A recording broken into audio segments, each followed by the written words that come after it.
Okay, good evening, everyone. Welcome to O-Level Physics. My name is Mr. Chu. Today is Monday, 20th March 2023. And let's continue with our second part of this topic, the theory of dynamics. So before I begin, can you all tell me what do you understand by the meaning of dynamics? So can you all give me, what do you know what is dynamics?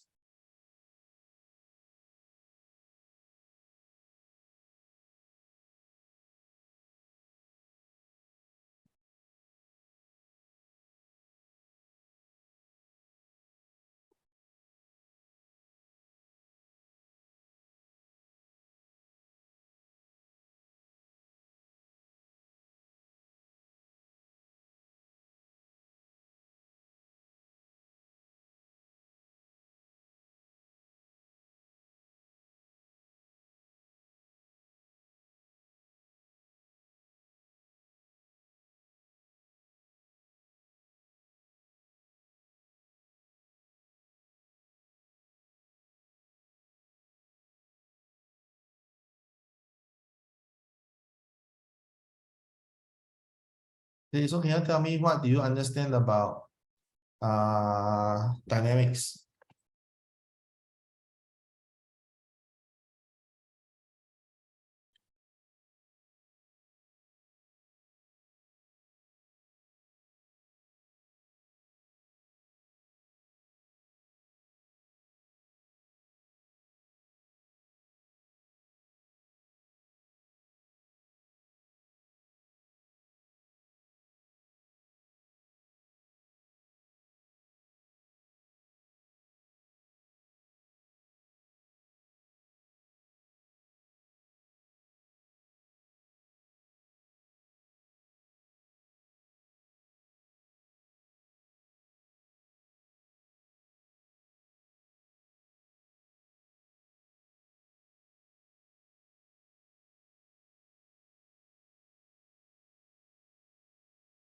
Siren, try again. Okay, y'all can share the answer with everybody. Okay, y'all just based on everybody's answer, try to bounce off what you understand by dynamics. Mm.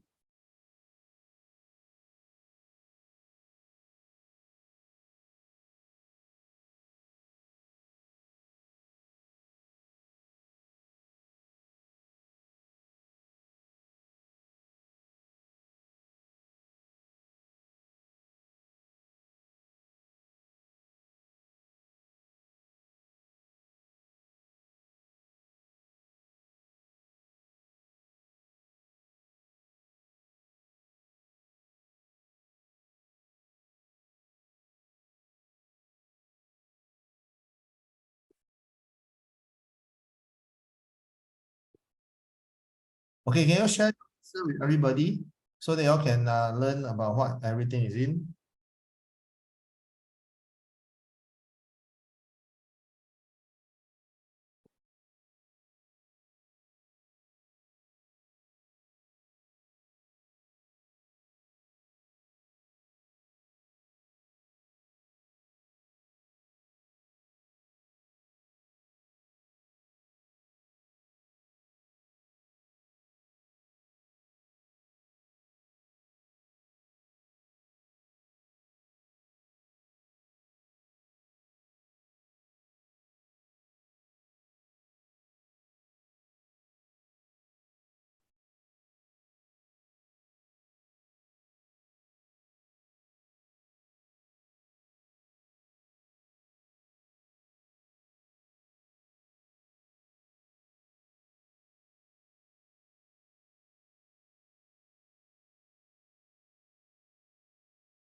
Okay, so basically, okay, hello, Chen An. Thank you for joining the lesson. Okay, so today we'll be starting on the topic. Okay, not starting, we're going to continue on the theory of the third topic called dynamics. Okay, so what is dynamics? Let me share with you. Okay, so for dynamics, okay, let me on my video. So what is dynamics? Okay, let me share. So dynamics is the study of forces on motion. Okay, are you clear about this? Okay, so basically the whole topic on dynamics is basically about forces. Okay, the keyword is forces. Okay, so how a force can affect motion. Are you clear about that? Okay, how a force can affect motion.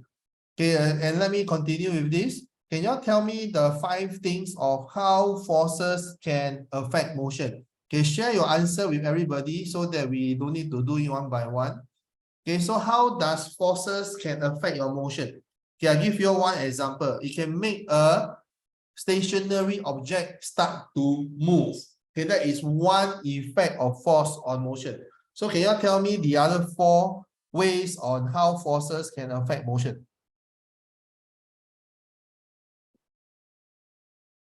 Okay, see Ren mentioned change direction of a moving object. Very good. Okay, what are the 3 more things you can do?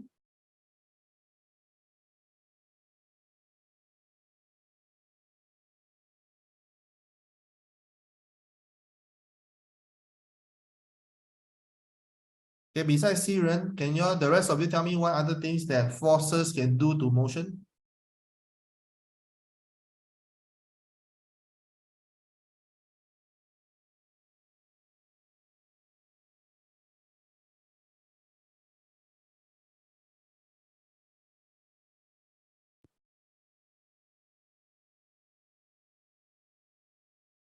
Okay, Chen An, you can share your answer to everybody. Brian, you can share your answer to everybody. Okay, Zachary, well done. You can actually stop a moving object. Okay, very good.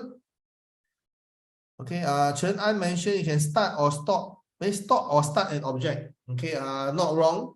Okay, you can actually make a object at rest to start moving, or you can stop a moving object. Okay, so Brian mentioned the last thing. Brian say change the speed of an object. Okay, that's the last answer. You can actually speed up or slow down a object. Okay, so that is how forces can affect motion. And today we're going to use we're going to learn okay how a very classic formula can describe how this force can affect motion. Okay, so how the force can affect motion, we're going to learn that today. Okay, so let's go to what we have gone through last week. Okay. Okay, so last week we actually went through the type of forces. Okay, we went through these 2. Okay, we went through these 2 last week. Okay, and then today we're going to talk about the last 2 this week. Then that's how we're going to complete this whole chapter. Okay, so we actually mentioned the type of forces. There's 2 types: contact forces as well as non-contact forces. Okay, and one thing I want you to remember is non-contact forces can also have contact. Do you remember what I mentioned last week? Okay, non-contact force. Generally, gravitational, electrostatic, and magnetic forces are non-contact forces, but they can also be in contact. Is that clear? Okay, then the rest of the forces that we learned, contact forces, friction, air resistance, tension, and normal forces. Okay, these 4 forces will not be non-contact. Okay, they'll always be in contact. Okay, whereas for the non-contact forces, they can be non-contact as well as contact. Is that clear? Okay, up to now, if you are clear about the contact and non-contact force, give me a yes reaction. Okay, give me a yes reaction. For Chen An, if you don't understand anything, just ask me to repeat.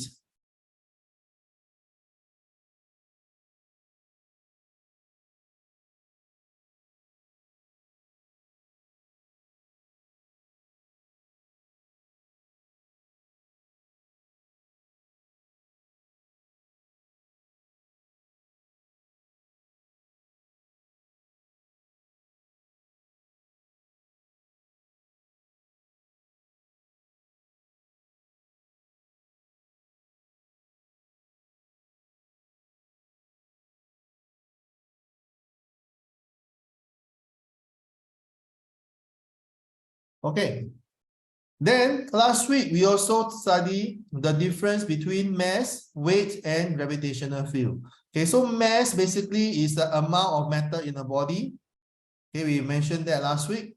Okay, mass is the amount of matter in a body. Okay, gravitational field is a region where a mass experiences a force. And last week, I also extended a few more things. An electric field is a region in which a charge experiences a force. Okay, and then the last one, magnetic field, is a region in which a magnet or a magnetic material experiences a force.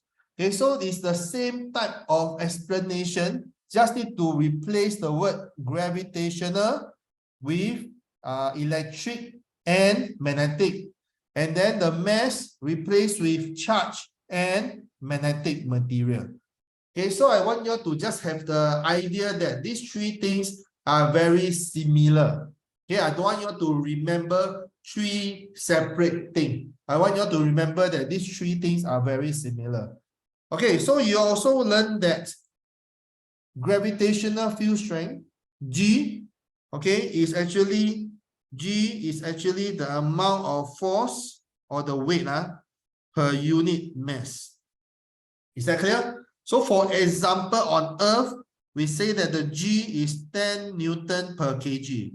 Okay, what do this mean? When you look at the unit, you can have a clue of what this means. It means that for a 1 kg of mass, okay, it will have a gravitational force or the weight of 10 Newton. Okay, I repeat, on Earth, the gravitational field strength is 10 Newton of gravitational force for every 1 kg of mass. Okay, that's what the G here stands for. So if you look at the unit here, I remember when I was in secondary school, I just memorized the definition. But you look at the unit, does it give you a clue of what it means? Okay, so on Earth, every kg of mass, okay, will have a 10 Newton of weight. Is that clear? On the moon, it will be 1.6 Newton per kg. So on the moon, you will feel much lighter because there's less force pulling you down. Okay, every 1 kg of mass that you have, you only have 1.6 Newton of force pulling you down. Okay, remember, force is also a push or a pull. Okay, so on Earth, every kg of mass, you have a 10 Newton of force pulling you towards Earth. Okay, that is what this G means. Okay, so did I help you understand the meaning of this G? Then, if you look at this formula, okay, you look at this formula, you realize something. Okay, this formula itself, if I rearrange and make W the subject, I get this formula. Okay, if I make W the subject, okay, if I make W the subject, I will get W equal to mg. Okay, so all of you need to memorize this formula. But is there a need to remember if you understand? Okay, is there a need to remember if you understand? So if you know what's the meaning of G, okay, G is the amount of gravitational force per unit mass. Okay, then do you need to memorize what is the formula of weight? Okay, there's no need. Okay, so if you know that on Earth, G is 10, every 1 kg of mass will have a weight of 10 Newton. Okay, if you have a mass of 100 kg, your weight on Earth will be 1000 Newton. Okay, did I make myself clear?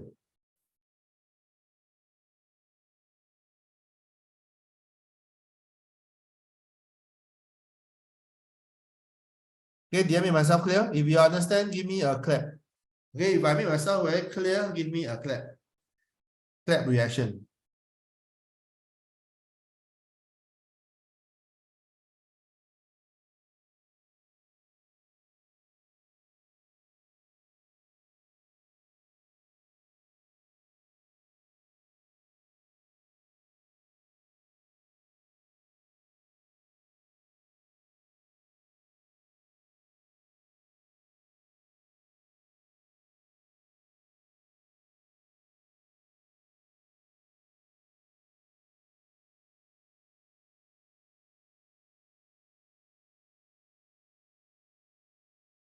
Okay. Then last week you also talked about the difference between mass and weight. Okay, there's one thing I did not mention very clearly. Okay, first of all, mass is the amount of matter in the body. Weight is the amount of gravitational force acting on the mass. Okay, that one you understand, right? Okay, you also know that mass is a scalar, while weight is a vector. Because weight is a force has direction, so weight is a vector. Whereas mass is how much thing there is in the body. So there is no direction. So mass is a scalar. Okay, what else did I mention last week? The symbol for mass is M. The symbol for weight is W. The SI unit for mass is kg. The SI unit for weight is Newton. Okay, so last week I mentioned, can you all tell me what do you use to measure mass? What do you use to measure mass?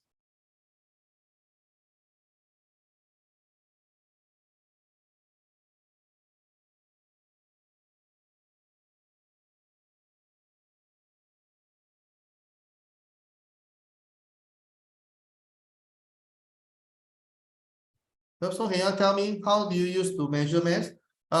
Siren, your answer is not wrong, but that's not the best way to measure mass because that device will give you a different reading at different places. Okay, so what is a better instrument to measure mass?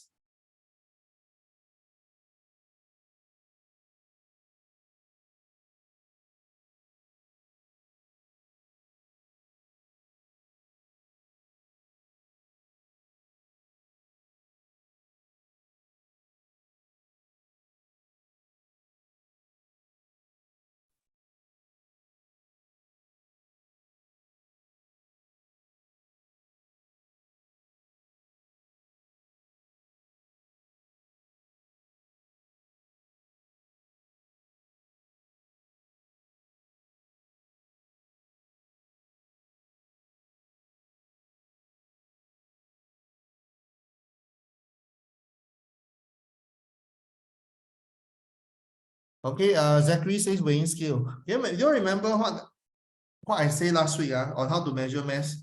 We use a thing, okay? We use something to record this, right? If I put a 1 kg mass here, if this thing balance over here, this is also 1 kg. So what do you call this? Okay, we use a balance beam.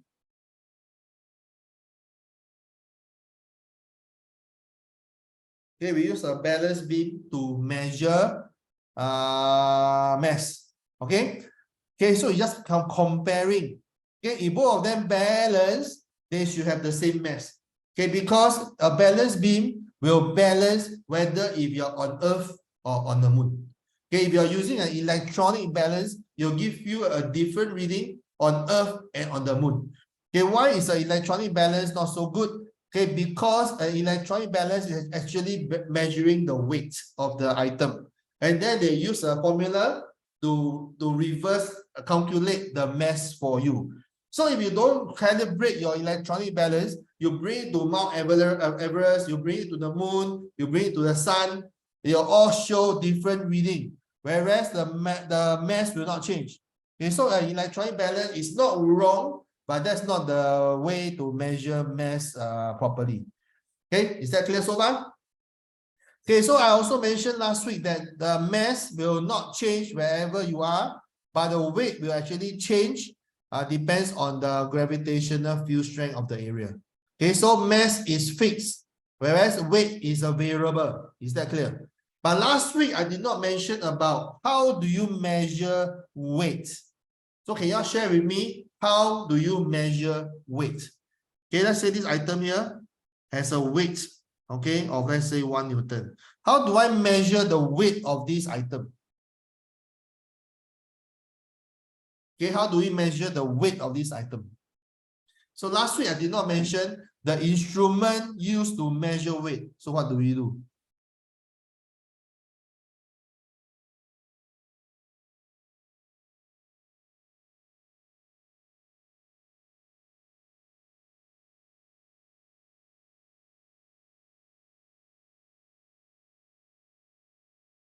Okay, what do we use to measure weight?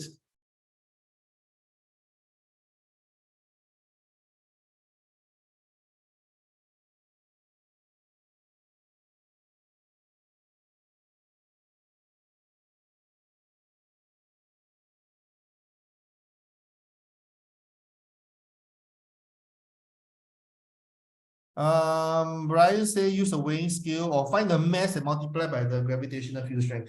Okay, we need to use a machine to measure the weight. Okay, so what can we use to measure? Okay, we all know that weight is a force. Okay, weight is a gravitational force. Okay, so what can we use to measure force? How do we measure a force? A force is a push or a pull. So what instrument can measure a push or a pull? What do we use to measure a push or a pull?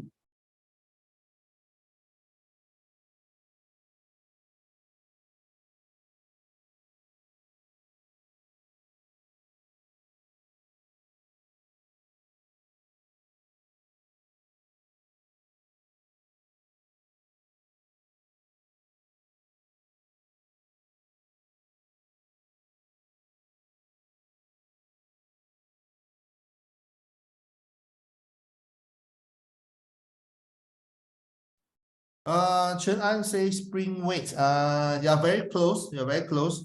Okay, so what can we use to measure the weight? Okay, let me share with you all. Okay, one of the things that you all actually learned before is this thing called the spring balance. Have you seen before? A spring balance where it actually has a hook, then you hook down to it. Okay, so as you pull it down, it'll give you a value. Okay, so actually, a spring balance like this, okay, we call a spring balance. Okay, it's used to measure a weight of an item. Okay, so like you all know the Garang Guni, the people that actually buy your old newspaper. Okay, they use a spring balance to measure. Okay, basically it's actually measuring how much force is being put down. Okay, then there'll be a reading here. Okay, so basically a spring balance is actually used to measure a weight. Whereas a balance beam or a balance beam or a beam balance, sorry, balance beam or beam balance is used to measure mass. Okay, are you clear about this? I did not mention this last week. Okay, and that's what. Okay, and that is what okay, that's what I want to emphasize today. Are you clear about this?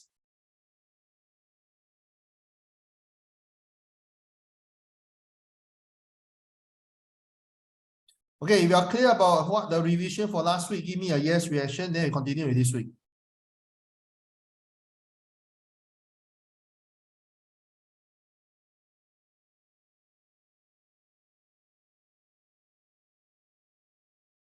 Okay, Brian and Zachary, are you all clear?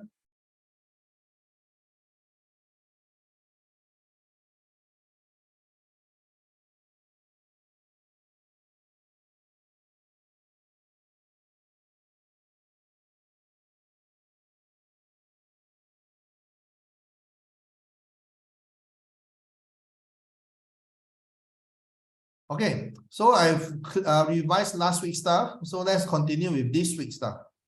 Okay, so this week you're going to talk about Newton's law of motion as well as friction. Okay, we're talking about Newton's law of motion as well as friction. Okay, so let's look at this. Okay, Newton's law. Okay, Newton's law. Okay, let me just summarize with you all.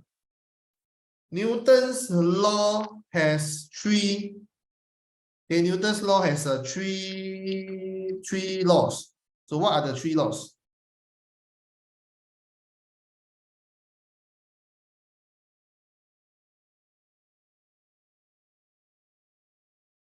Okay, so there's actually three Newton's law. So let me share with you what is the three Newton's law. Give me a moment.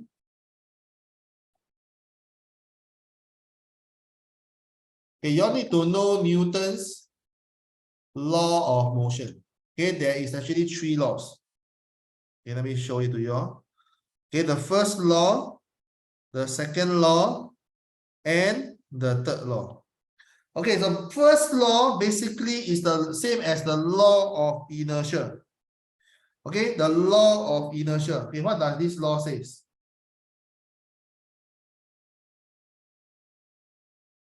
Okay, so basically it's the same as the law of inertia. Okay, what is inertia? Okay, I'll talk about inertia later. Okay, the first law is actually when there is a balance force. Okay, when there is a balance force, what does it mean? That means that the force is equal to 0 Newton. Okay, so when an object has a balance force acting on it, okay, the net force or the resultant force is 0 Newton. Okay, so Newton's first law actually tried to predict what happened to the motion of an object when there is no net force acting on it. Okay, so there's two scenarios. When the object is at rest, it will remain at rest. Make sense? Okay, if there's no force, there's no net force acting on the object. If it's at rest, it will remain at rest. Okay, this one all of you will understand very clearly. Okay, because all of you understand that if there's no force acting on it, or there's no net force acting on it, it will just remain there. Okay, very happily ever after forever. Does it make sense? Okay, the second one is a little bit funny because it doesn't really apply to our real life experience. Okay, so what happened in the second one? If an object is in a uniform motion. Okay, what does uniform motion means? Uniform motion means the speed is constant. Okay, the speed is constant. Okay, the speed is not a very good word. The better word in this case would be the velocity is constant. Okay, so when the object is moving at a uniform motion, okay, where it's moving, just imagine, not say on Earth lah, just imagine in space. There is no other force acting on the object. If the thing is moving at a speed of, let's say, 10 meters per second in this direction, okay, if there's no force acting on it, or the force is 0, or it's balance force, this object will remain in the same speed or the same velocity. Okay, the motion will remain the uniform, meaning that the speed or the velocity will remain fixed or remain at 10 meters per second forever in that direction. So for example, just imagine we are in space. If I push you, after I push you, there's no more force acting on you, right? So you will be moving in that direction, okay, at the same speed forever. And then I'll be saying bye-bye to you. You'll just be floating away in that fixed speed in that direction. There's no other force acting on you. Is that clear? Is that clear? So are you all confused?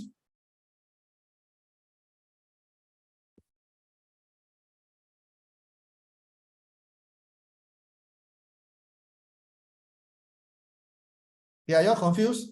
Okay, so when in the first scenario, when there is a balance force or the force is 0 Newton, an object at rest will remain at rest. Or when the object is at a uniform motion, the object will remain in the same motion or the same speed in the same direction. Is that clear? Okay, now what happened to the second law? Second law is when it's unbalanced force. Okay, that is when your force is not equal to 0 Newton. Okay, just now, do you remember I told you all what are the 5 things that happen when the force acts on the object? The 5 things will be the thing that at rest will start moving, or the thing that's moving can stop moving. Okay, you can actually speed up. Okay, slow down and change direction. Okay, this is what you all mentioned to me just now. When there is a net force, when the force is unbalanced. Okay, when the force is unbalanced, an object can start moving, stop moving, speed up, slow down, or change direction. Okay, these 5 reactions is different from these 2 reactions, correct? These 2 reactions is when at rest, remain at rest. If it's moving, you'll remain moving in the same speed, in the same direction. Nothing to do with this 5. Am I clear about this?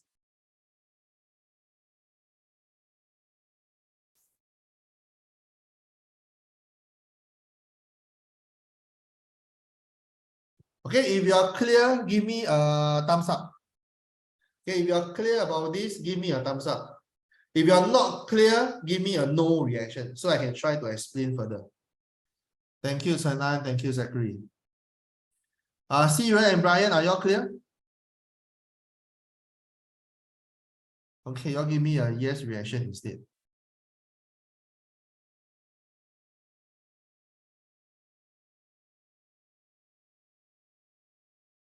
Okay, so let me continue.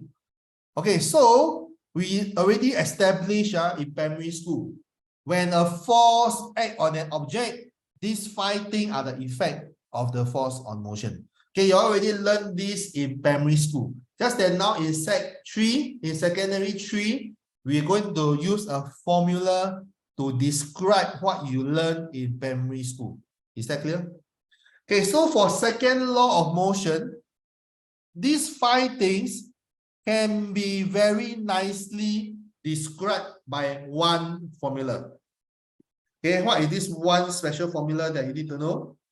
Okay, it's actually F equal to MA. Are you clear about this?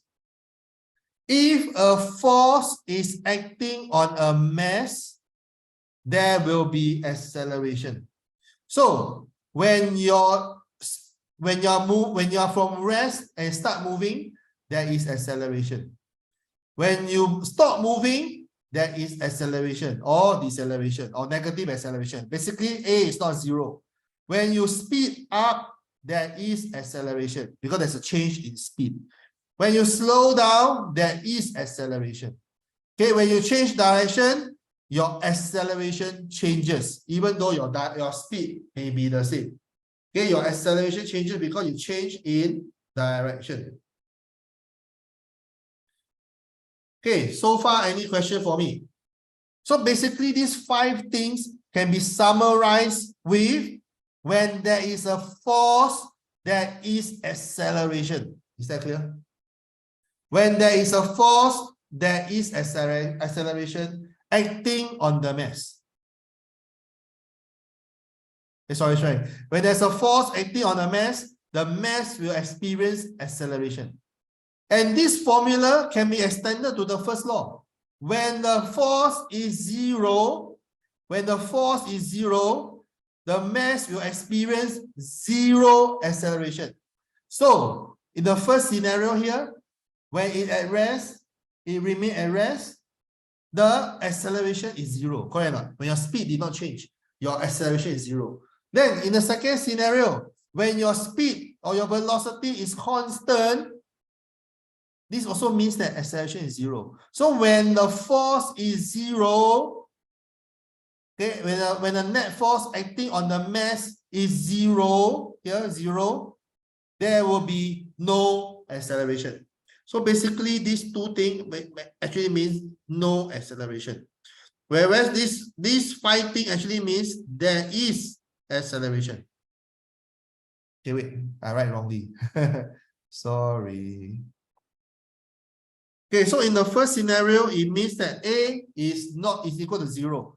Then the speed does not change. When it's 0 speed, it remains 0 speed, A is 0. When it's moving at a certain speed and remain at a certain speed, A is also 0. So when F is 0, A is 0. It makes sense, right? And then this 5 scenario is where your A, your acceleration, are not 0. So basically, this formula, F equal MA, applies to both first and second law. Are y'all clear about this? Are y'all clear about this? Okay, if you're clear about this, give me a yes reaction.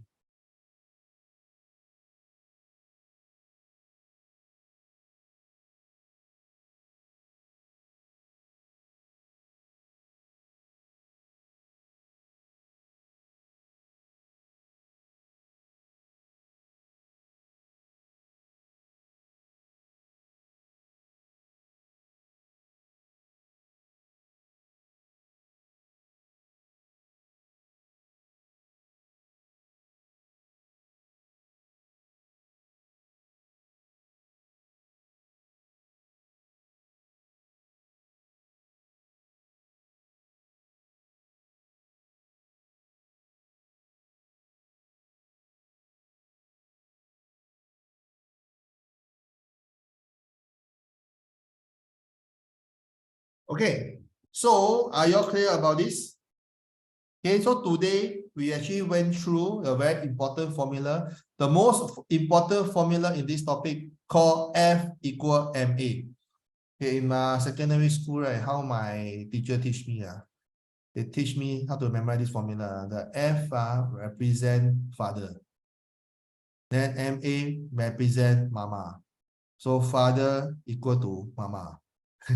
Okay, that is how my teacher teach me way back in secondary school.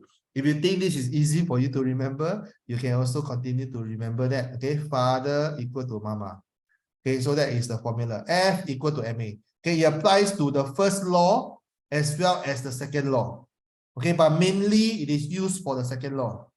Okay, when the force is unbalanced, the mass will experience acceleration. So these five examples, these five effect of forces actually means there is acceleration.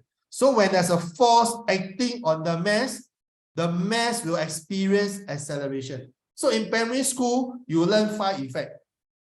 In secondary 3, you summarize the five effects as acceleration. Is that easy to understand? Or do you find that physics very beautiful? Okay, just a simple formula, you can actually solve a lot of things. Okay, so basically this A alone, okay, describe these five scenarios. Okay, these five scenarios are scenario where it shows that the speed does not remain the same. Okay, sorry, not the speed, the velocity does not remain the same. Even for the fifth scenario, when your speed is the same, but it keeps on changing direction, basically your velocity actually changes because your direction changes. Okay, so therefore your acceleration is not zero. Is that clear? Is that clear? Okay, so is this formula very beautiful? Is it beautiful? If you like this formula, give me a thumbs up. Okay, so one formula describes so many things. Describe first law, describe second law. Okay, among the five scenario also describe everything.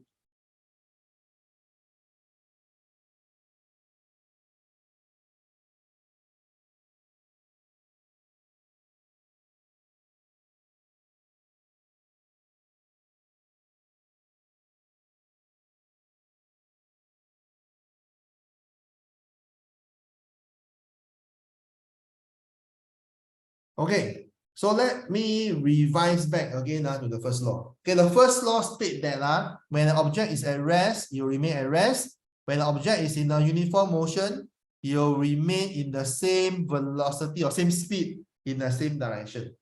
Okay, I also mentioned earlier on that the first law is also the law of inertia. Okay, so I'm going to describe the meaning of inertia here. Okay, so what is inertia? Okay, the inertia is the reluctance to change its motion. Okay, it's the reluctance to change in motion. So basically, when an object is at rest, you will want to remain at rest. That's called inertia. Okay, when the object is in a uniform motion, you want to remain in that uniform motion. It doesn't want to change.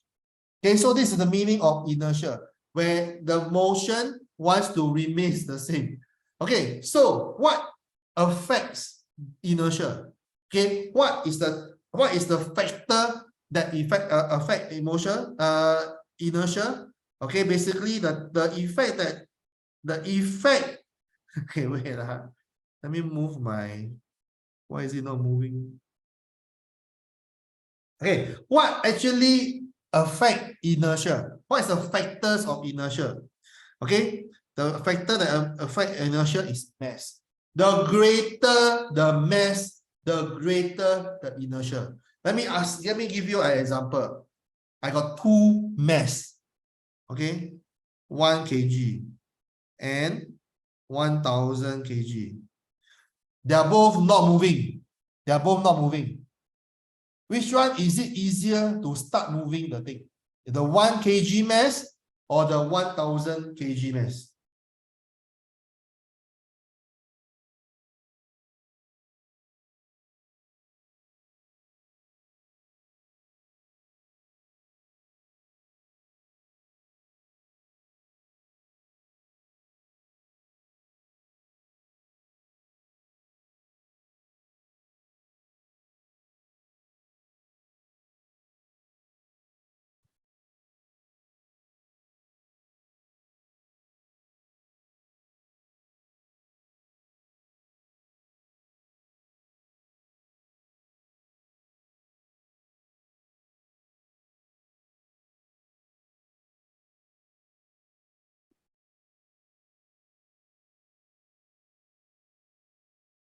Okay, so a 1 kg at rest and a 1000 kg at rest, the 1000 kg mass will have a higher inertia. Okay, it's harder to make this move. So it will remain at rest. Okay, then I'll give another example. A 1 kg toy car versus a 1000 kg real car. Okay, they are both moving at the same speed, maybe 100 km/h. Which one is easier for it to come to a stop? Which one is it? Okay, you are both moving at the same speed, 100 km/h in the same direction. Which one is harder for it to stop, come to a stop? A 1 kg toy car or a 1000 kg real car? Okay, so can you imagine, the greater the mass, the greater the inertia.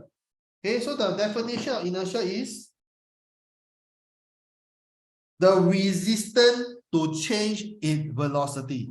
Let me give you another example. Just imagine two friends, one very skinny, the other one very fat. They are both running towards you. Then which one do you think can brake easily? The very skinny friend or the very fat friend? Okay, which one do you think can brake and then come to a stop very easily? Just imagine. Okay, so it's a skinny friend that can do that. Am I right to say that? Or just imagine another thing. Both of you are sitting on a boat. One is a very small sampan. The other one is a big oil tanker. Which one is easier to come to a stop? Okay, so can you imagine that? Okay, so the greater the mass, the greater the inertia. Okay, so mass is a factor of inertia. Okay, so inertia means the reluctance, okay, or the resistance to change its motion. Okay, the resistance to change its speed. Is that clear? Okay, so the first law is when it's at rest, you remain at rest. That's actually the definition of inertia. When it's not moving, you want to remain as not moving. So that's the inertia of the object. So the greater the mass, the greater the inertia. Likewise, when it's moving at the normal uniform speed, you'll remain at the same uniform speed. Okay, so the greater the mass, the more reluctance or the more resistance for it to change that speed. Are you clear about that? And I'll give you some example, the skinny and the fat guy. Okay, the small boat and oil tanker. Which one is easier to come to a stop? So can you imagine that? Okay, so the greater the mass, the greater the inertia. Inertia means the resistance to change its motion or the resistance to change its velocity. Okay, if you are very clear about this, give me a clap reaction. If you are not clear, give me a no reaction.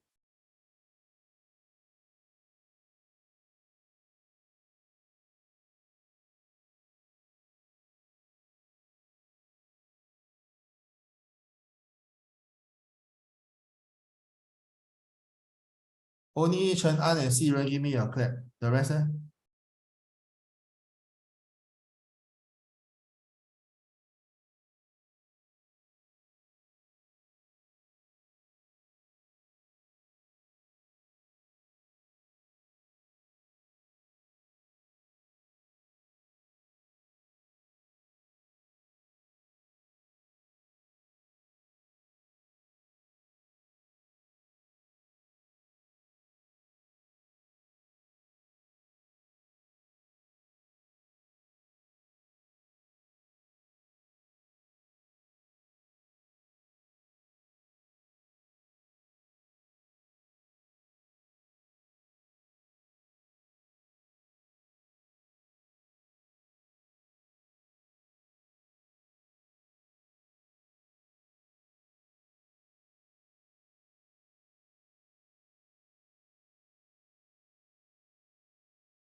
Okay, any question for me?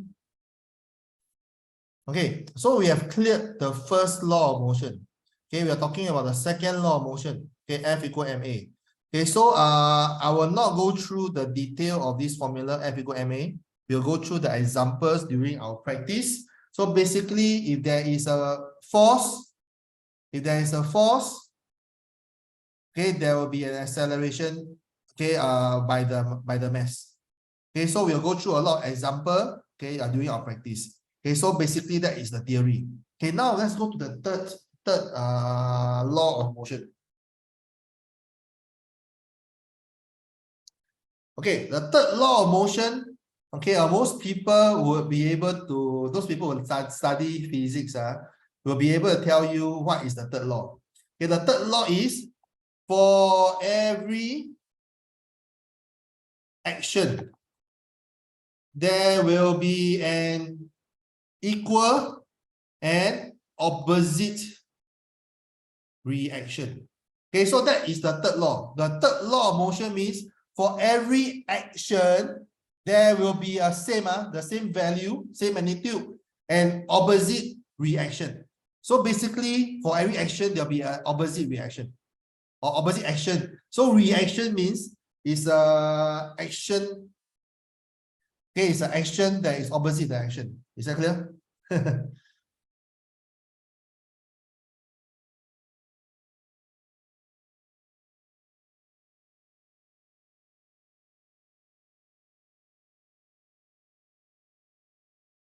Okay, so what does this mean? Okay, let me share with you.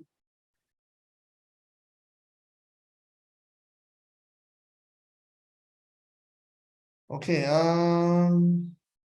okay, this one is actually quite not easy to understand. Not easy to understand. So let me explain to you. Okay, let me explain this to you. Let me add. Okay, so let me explain this to you. The Newton's third law of okay, Newton's third law of motion. And one thing I find that is not easy to understand because for a long time, even me as a teacher, I've been teaching this third law wrongly. Okay, I've been teaching this third law wrongly. So let me explain to you all. Okay, so just now I mentioned for every action, there is an equal and opposite reaction. Okay, so that is the Newton's third law of motion. So what does this Newton's third law of motion means? Okay, so let me give some example. Okay, y'all give me a moment. Let me go and take something.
Okay, so let me give an example to you all.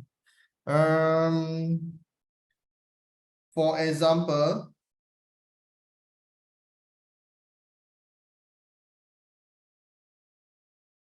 okay, so for this example, okay, why is it hard for me to give an example? Because I'm still not totally very well understood. Because a lot of times we actually teach the wrong thing. Okay, one of the example that is wrong, that a lot of teachers may teach you.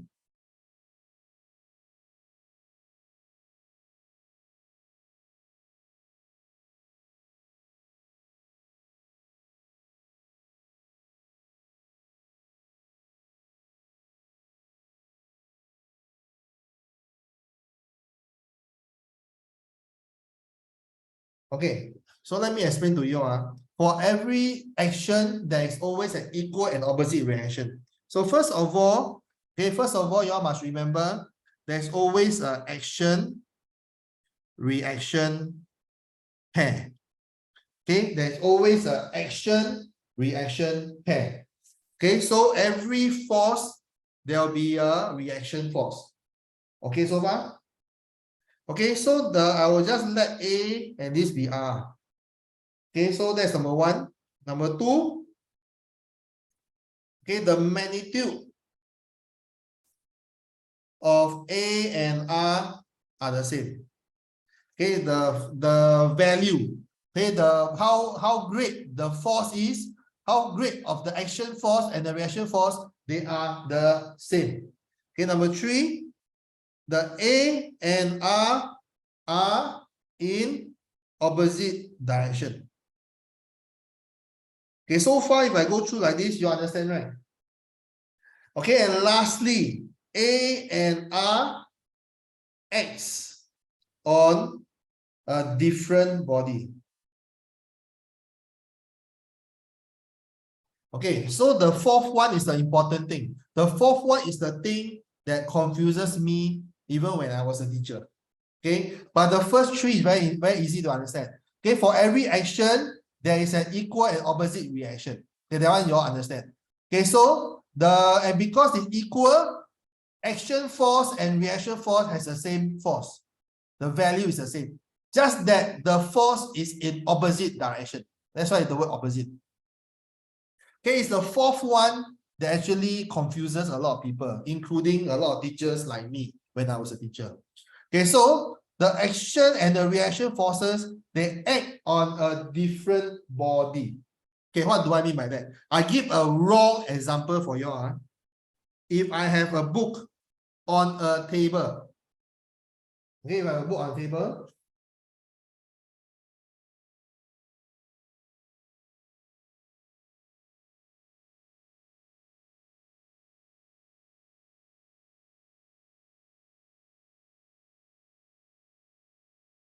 okay, hold on for a while. That is not a very good example. Okay, let me give another example that may be a bit easier to understand. Okay, hold on. Okay, so that is the third law of motion. So for example, if body M exerts on N. Okay, there's a force. M acts on N. Okay, then N will have the equal and opposite force acting on M. Are you clear about this? So, for example, if you use your hand to push against the wall, okay, you push against the wall. Okay, so it is a force that is from the hand to the wall. Is that clear? Okay, so if your hand is pushing against the wall, there is a force acting by the hand towards the wall. Okay, so as you push your hand against the wall, your wall is also pushing against your hand.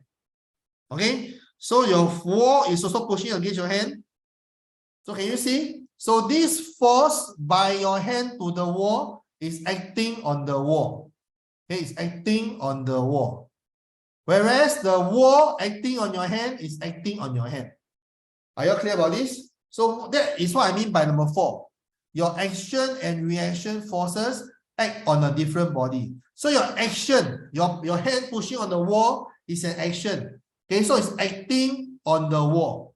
Whereas when you're pushing the wall is also pushing back against you. Okay, so this FWH is your reaction force.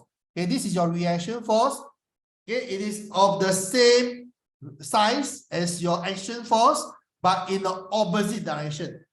And it's acting on a different thing. The wall is acting on your hand. Okay, so therefore the H here is is what is acting on you. Okay, so that is where the 4 points add up together. Okay, so first of all, if there is a FHW, there will be a FWH. Number 2, they will have the same value. Number 3, opposite direction. And then number 4, action acting on the wall will be acting on the hand. Okay, they are acting on the different body. Okay, so are you all clear about this? These four parts. If you are clear, okay, give me a yes reaction. Okay, if you are clear, give me a yes reaction.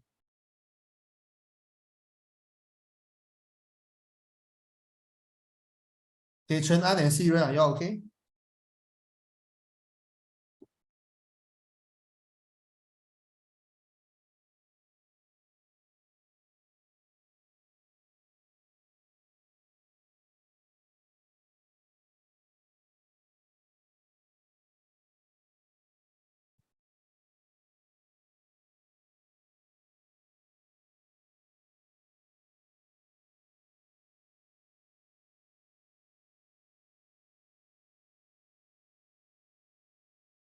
Okay, Chen An, any question for me? You did not give me a yes reaction.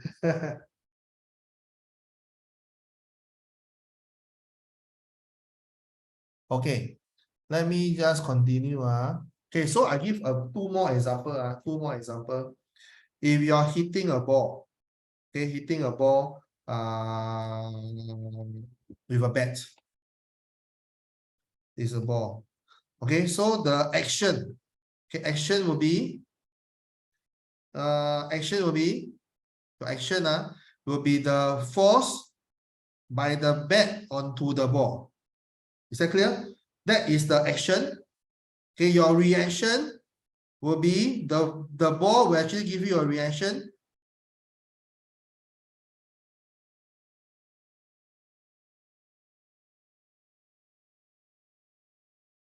Okay, the ball will give you a reaction. This is called a reaction. Okay, the ball, okay, will have a force acting on the bat. Okay, so these two are action reaction force. Okay, the bat hit the ball. Okay, so the action is bat hit the ball. Then the ball we have an opposite and equal reaction. So this is the reaction force, is the ball hitting the bat. Okay, this example, are you clear? Okay, so this red and the green forces are an example of an action reaction pair. Is that clear? Okay, now I'm going to get into more complicated stuff. Okay, so if you have a book, okay, on Earth, you have a book on Earth, what's happening to this book?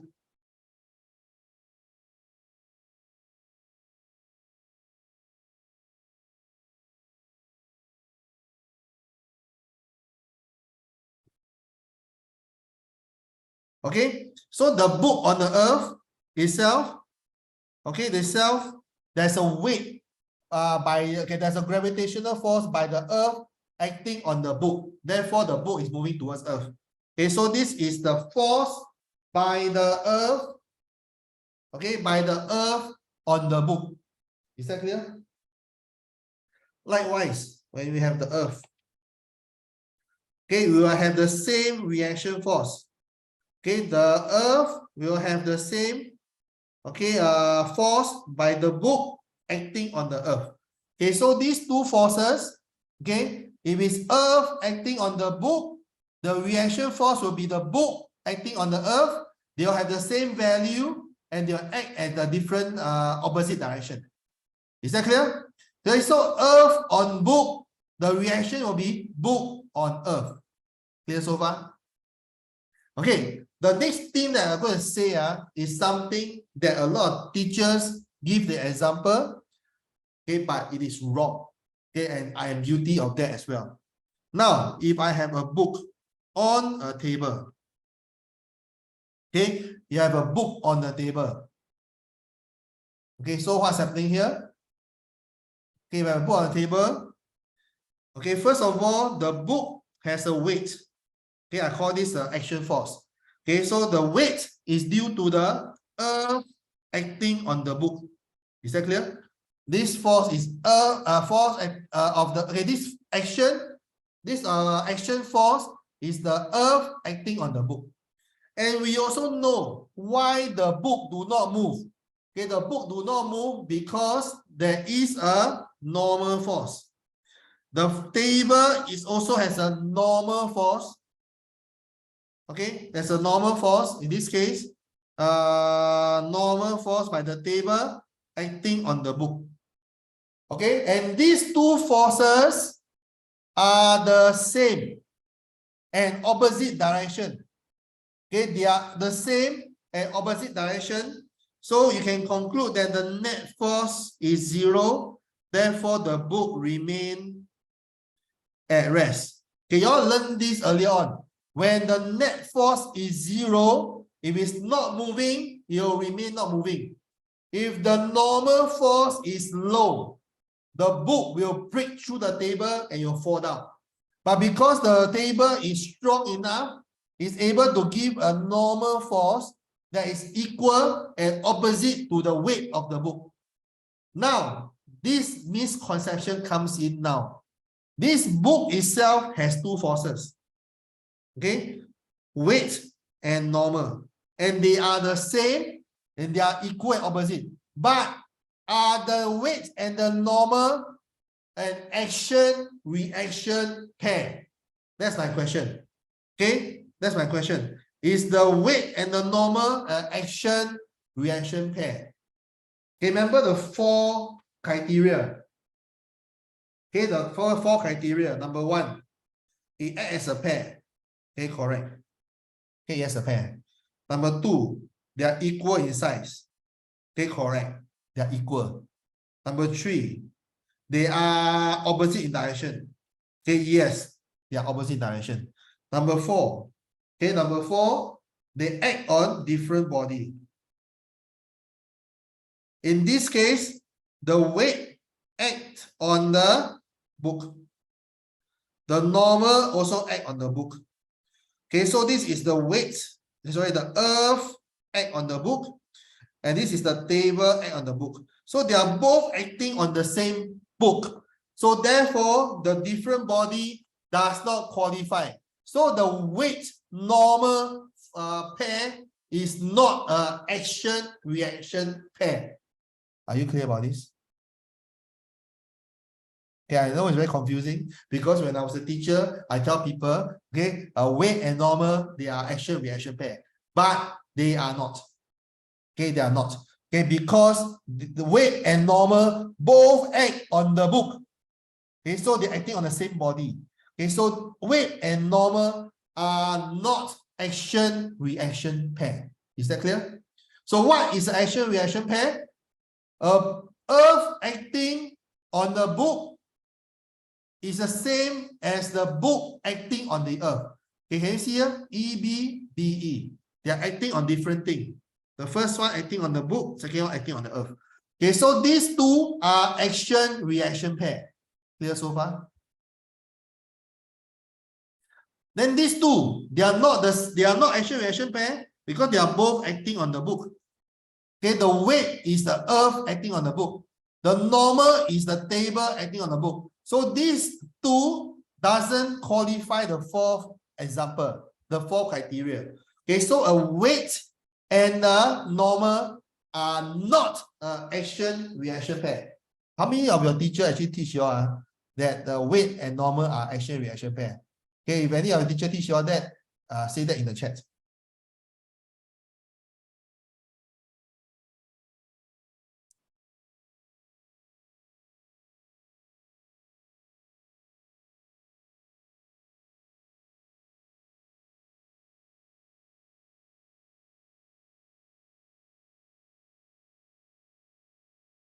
Nobody. Okay, so let me just clarify a bit more. Okay, this weight, basically this FEV, is the gravitational force of the earth on the book. This FBE is the gravitational force by the book on the earth. And they are both equal and opposite, and they are both acting on different things. So these two forces are action-reaction pair. Clear so far? Now these two, they are different. Okay, this force acting downwards, okay, we know it as weight. Weight is the gravitational force by the earth acting on the book. Whereas the table have a normal force. Okay, the force by the table acting on the book is called the normal force by the table on the book. Okay, we already learned FEB. Can you see here? These two are the same, right? These two are the same. Okay, so let this be the action. The reaction will be this. Is that clear? So now, what is the reaction of the normal? What is the reaction of this? If this is an action forced by the table on the book, okay, forced by the table on the book, then the reaction will be different. The reaction will be something like this. Let me write down. The reaction will be forced by the book on the table. Understand now? Okay, so these two are the action-reaction pair. Okay, the force by the table on the book is called the normal force by table on the book. Okay, this one is actually the normal force by the book on the table. Okay, so these two are your action-reaction pair. Okay, but the green and the red are not action-reaction pair. Did I make yourself, did I make all of you more confused? Because I always use the normal and the weight as an example of an action-reaction pair, and I've been teaching that wrongly. Okay, but are you all clear about this now? If you are clear, give me a yes reaction. Okay, if you are clear, give me a yes reaction. Okay, thank you, Chenan. Brian, Siren, and Zachary, are you all clear about the action-reaction pair? Okay, so the two green are action-reaction pair. The two red are action-reaction pair. The red and the green, even though it's opposite and equal, but they are not action-reaction pair. Okay, let me give you an example. Why is it not action-reaction pair? Okay, I'll give you an example. If I have a table that is slanted, okay, I have a table that is slanted. I got the book here. So the weight will be acting downwards. Okay, the normal table acting on the book will be perpendicular to the surface. So is in this case, when I slant the table, is the weight equal and opposite to the normal? Okay, no more. Then the thing should slide. So why does it not slide? Okay, there's one more force acting on it that will make it equal. There's one more force, is called the friction. Okay, so if this book doesn't move, it's because the net force by the normal and the weight and the friction all equal to 0. Is that clear? Okay, so by using this example, does it convince you all that weight and normal are not action-reaction force? Okay, so weight by the earth on the book, the opposite force is the weight by the book on the earth. Okay, same thing. The opposite of normal force, okay, the normal by the table on the book, the reaction will be the normal by the book on the table. Clear so far? Okay, so this example actually proves that weight and normal are not action-reaction pair. A normal is always perpendicular to the surface. The weight is always acting towards the earth. Okay, so why, when these two are not in the same direction, they are not action-reaction pair. Did I make myself clear?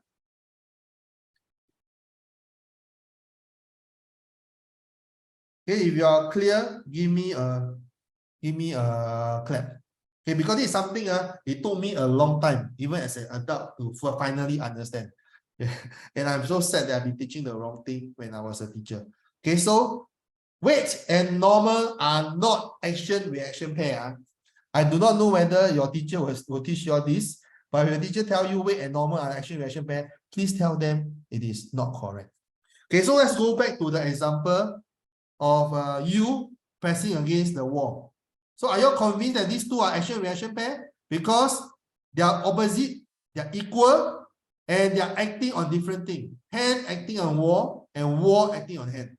Okay, therefore, these two are action-reaction pair. Is that clear?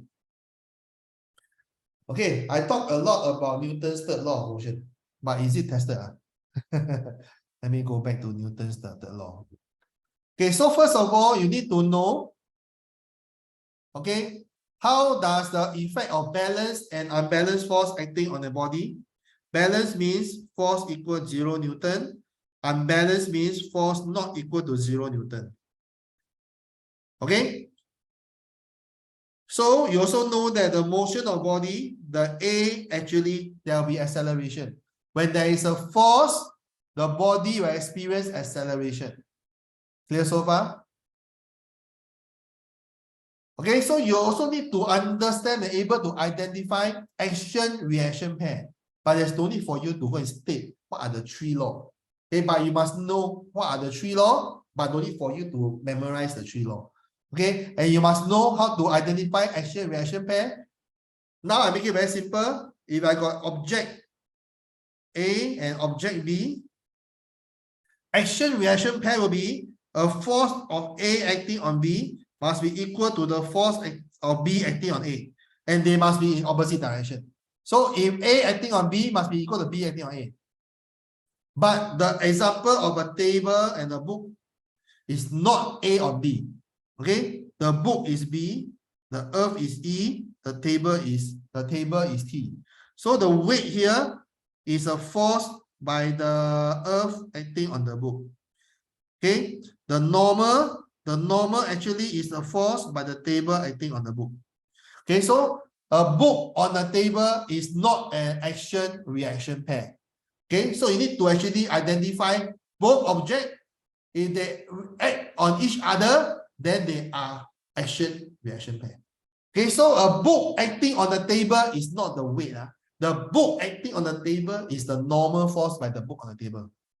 Understand so far? Whereas the weight is the earth acting on the book. So there's a bit of difference. Okay, so you may be confused. You think that, wow, why these two are the same? Okay, but they are the same, but they are not action-reaction pair. Okay, so you also need to know force is equal to MA. Okay, you need to know what's inertia. I mentioned this already. Okay, so for part I, okay, we have gone through that in chapter 1. Okay, remember the parallelogram? How to use a parallelogram to solve the net force by three forces. Okay, to solve problem. Okay, sorry. Number I itself basically is this. How is a static point? Static means not moving. How is a mass that is not moving? Okay, and yet they have three forces acting on it. So it must be able to break down the three forces into two-dimensional cases. So one example I give you just now is a table, the slanted table. Okay, this book is a static point mass. It has a weight, it has a normal, and it has a friction. Okay, so can you see these three forces are the three forces? And these three forces come out to become 0, and therefore it's not moving because F equal to 0. Are you clear about this? Clear about this so far?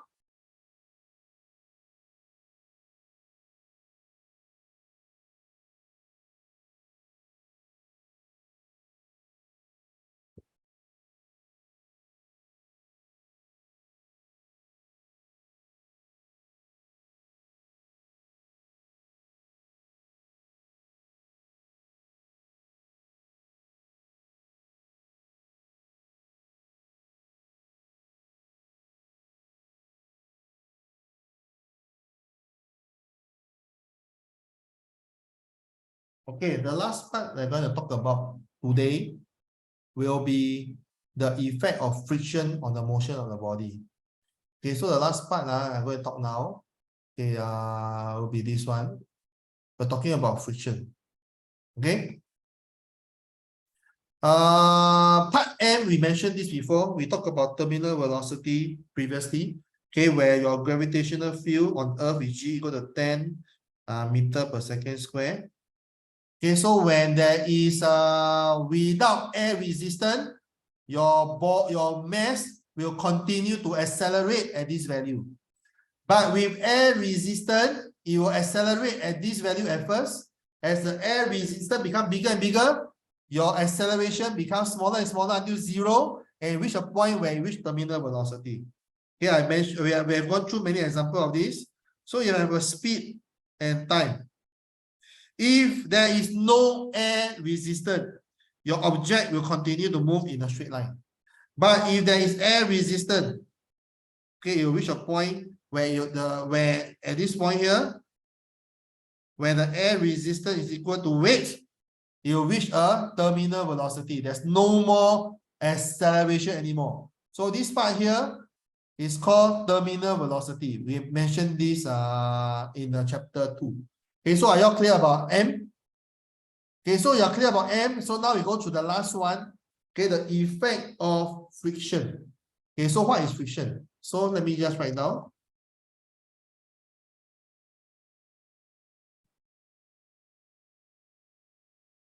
Okay, so friction is a contact force. Remember just now we talked about contact and non-contact force.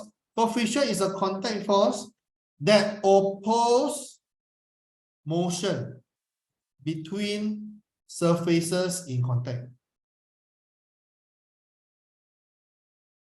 Okay, so basically, in short, friction is a force that opposes motion.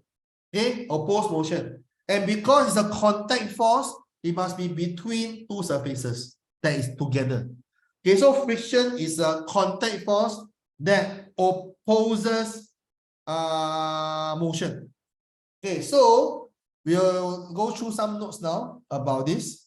Then we'll end the lesson. Okay, so look at this. I will send these notes to you all this morning, so you all can actually refer this to if you all want to.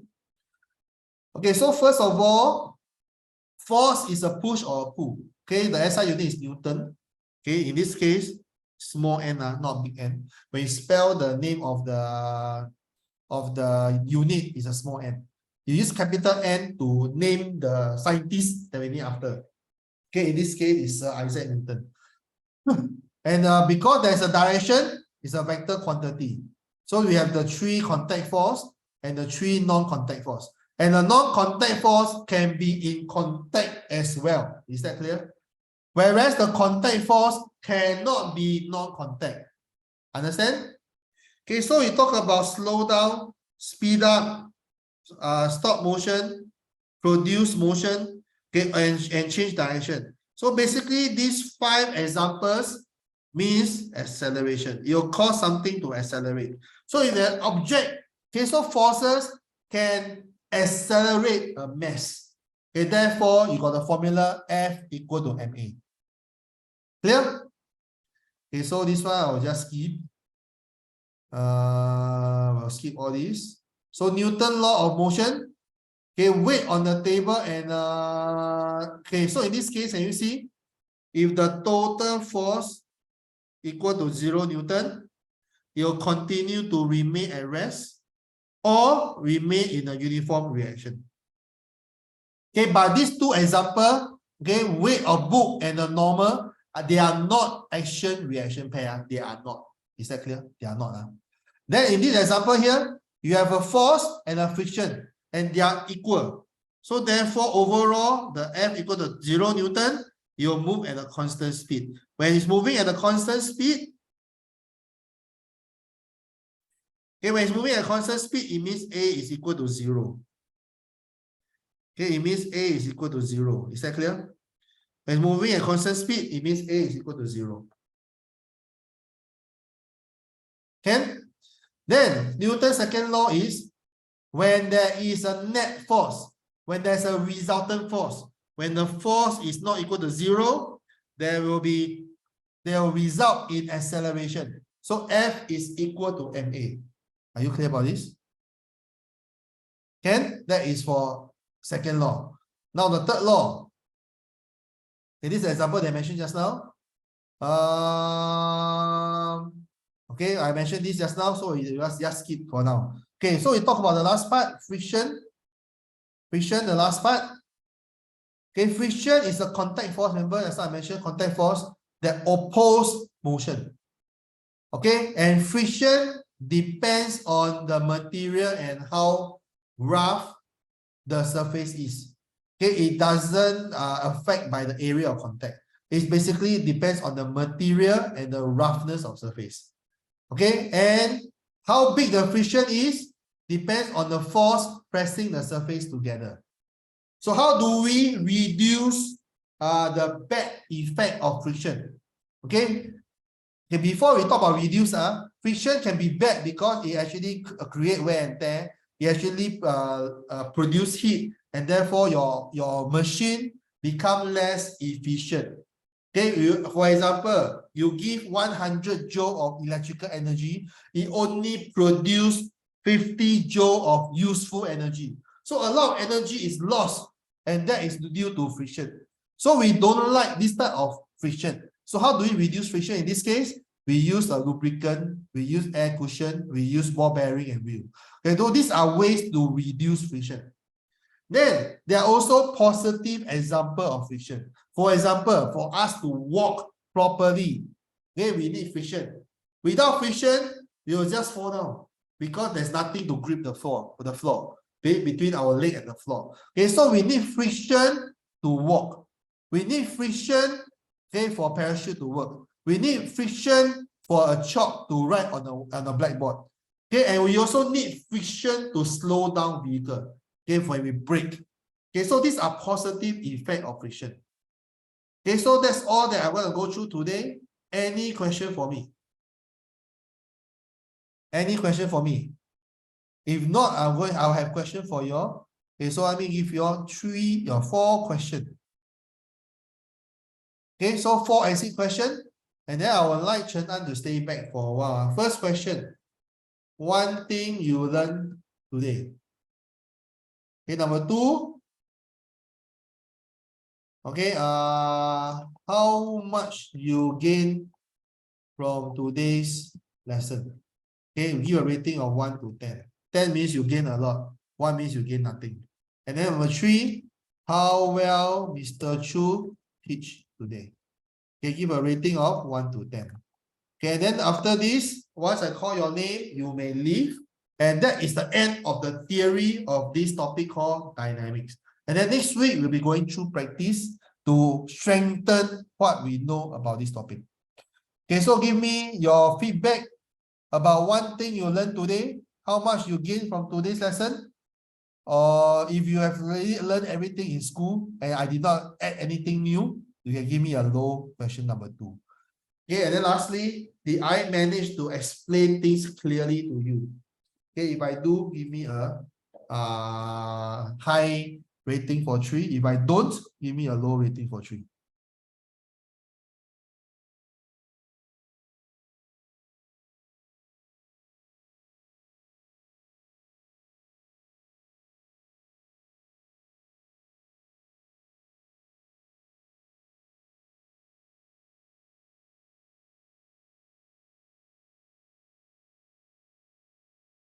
Siren, you can get it from your parents.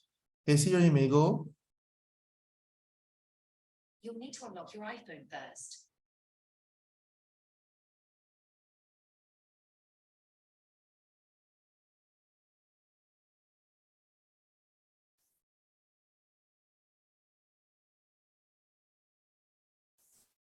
Okay, the rest of you, give me your feedback.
Okay, so Zachary, you will learn most of the thing today in school lah. Okay, Zachary, you may leave. Okay, so basically your two teaching you well. Okay, Brian. Brian, you did not learn most of the thing in school ah. You only learn 2 in school, is it? So what happened to you, Brian? Okay, so let me stop the recording.